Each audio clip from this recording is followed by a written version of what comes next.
Baik pemirsa, kantor perwakilan Bank Indonesia Tegal memberikan bantuan puluhan ribu bibit cabai serta smart farming greenhouse kepada 3 gabungan kelompok tani serta pesantren di Kabupaten Batang, Jawa Tengah. Pejabat ataupun PJ Bupati Batang juga membuka acara penyerahan bantuan pada Rabu 15 November. Dirinya mengatakan bahwa bibit cabai dan greenhouse untuk mendukung pengembangan smart farming sekaligus kemandirian ekonomi yang ada di wilayah pondok pesantren. Kantor perwakilan Bank Indonesia Tegal memberikan bantuan puluhan ribu bibit cabai dan smart farming greenhouse kepada 3 gabungan kelompok tani atau Gapoktan serta pesantren di Kabupaten Batang, Jawa Tengah.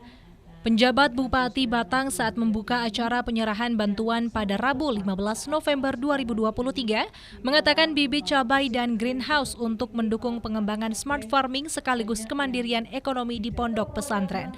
Sebanyak 40 ribu bibit cabai dan smart farming greenhouse senilai 181 juta rupiah hasil bantuan Bank Indonesia Tegal diserahkan PJ Bupati Batang kepada 3 Gapoktan dan Ponpes Nasrul Huda di Desa Sangubanyu, Kecamatan Bawang, Kabupaten Batang. Tujuan pemberian bantuan tersebut selain untuk mengembangkan tanaman cabai dengan metode smart farming greenhouse, juga mendukung kemandirian ekonomi dan pangan di pesantren. PJ Bupati Batang Lani Dwi Rejeki saat kegiatan berlangsung Rabu 15 November 2023 mengatakan harga cabai di pasaran masih tergolong tinggi sehingga mempengaruhi laju inflasi daerah. Dengan adanya bantuan tersebut, upaya pengembangan tanaman cabai oleh 3 Gapoktan bisa mengurangi ketergantungan cabai dari luar daerah dan kemandirian ekonomi pesantren bisa memenuhi kebutuhan sendiri, bahkan menghasilkan produk olahan cabai dari hasil panen sendiri. Sama-sama menyaksikan ini ada bantuan sosial Ibu ya, bantuan sosial dari Bank Indonesia, kantor perwakilan Tegal dalam bentuk bibit cabai yang diberikan kepada pondok pesantren Nasrul Huda.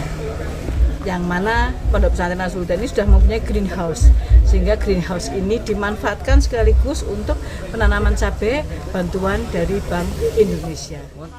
Sementara itu, Kepala Unit Pelaksana Pengembangan UMKM Keuangan Inklusif dan Syariah Bank Indonesia Tegal, Diana Ciptowati mengatakan bantuan smart farming greenhouse kepada pesantren merupakan upaya BI mendorong pesantren sebagai penggerak utama rantai ekosistem halal.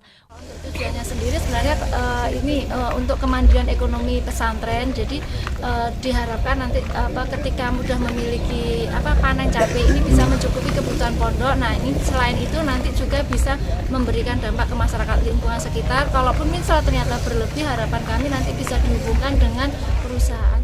Pesantren Nasrul Huda sendiri merupakan pondok pesantren ketiga yang menjadi penerima program sosial Bank Indonesia Tegal untuk pengembangan budidaya cabai dengan metode smart farming greenhouse. Harapannya pesantren selain mandiri pangan juga menghasilkan produk turunan atau olahan untuk mendukung kegiatan ekonomi di pesantren. Romi Suharto, Batik TV melaporkan.